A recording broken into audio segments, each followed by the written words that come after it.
If you need a speaker for an event or for a conference, which is about helping entrepreneurs or helping entrepreneurs or business leaders actually of any size of business to either grow their business or to cope with adversity or to deal with uncertainty, and when have we ever had more uncertainty than we have at the moment, then I might be able to help. Hi, my name is John Stapleton, and I'm one of the guys who set up and grew New Covent Garden Soup Company, and then later on a company called Little Dish. Both businesses I exited successfully, but in the middle I had a business in the States which didn't actually work out so well. I'm convinced though I learned more from that failure than I did from the other two put together.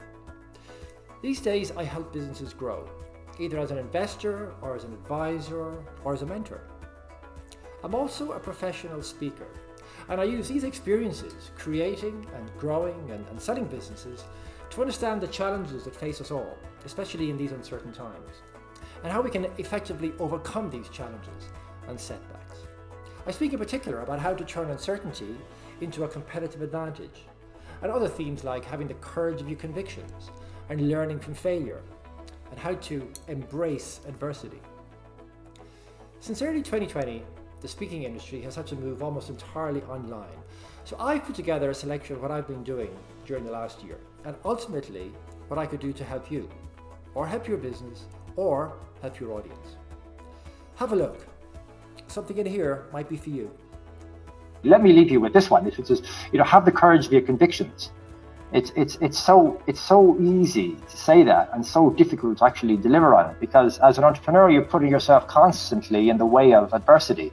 You're going against the grain, you're being disruptive, you're being a challenger, you're not doing things the same as they were done before. You're not putting soup in a can, you're putting them in something like this, which was unheard of and everybody said would fail.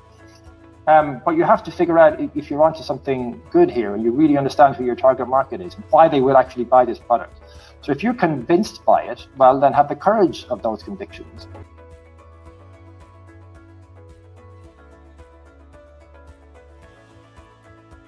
I found him incredibly inspirational. He's very succinct. He comes up with some interesting ideas that you're not expecting. And they're all very user-friendly. And the way he conveys them is something that you can immediately apply to your own business. You hear a lot about innovation. You hear a lot about innovation. The amount of money that's spent on innovation on an annual basis for large and small businesses is enormous. But it doesn't always translate into growth or translate into value added to the business or translate into new products that actually are successful.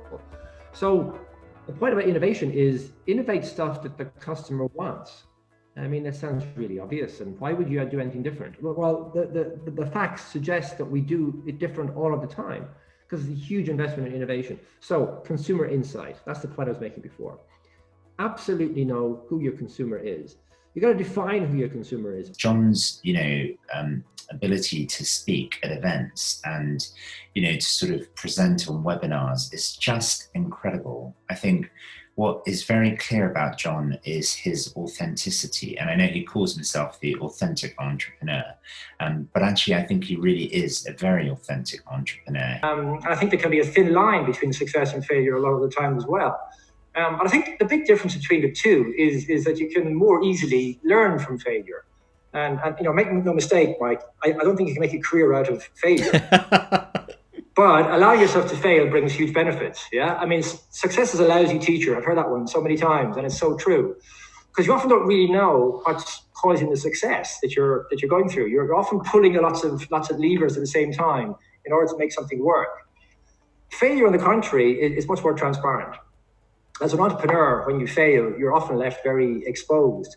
And the big thing I've noticed about failure is that it hurts like hell. And it's not a great place to be, but it's a good place to have been. And it makes you want to never be there again.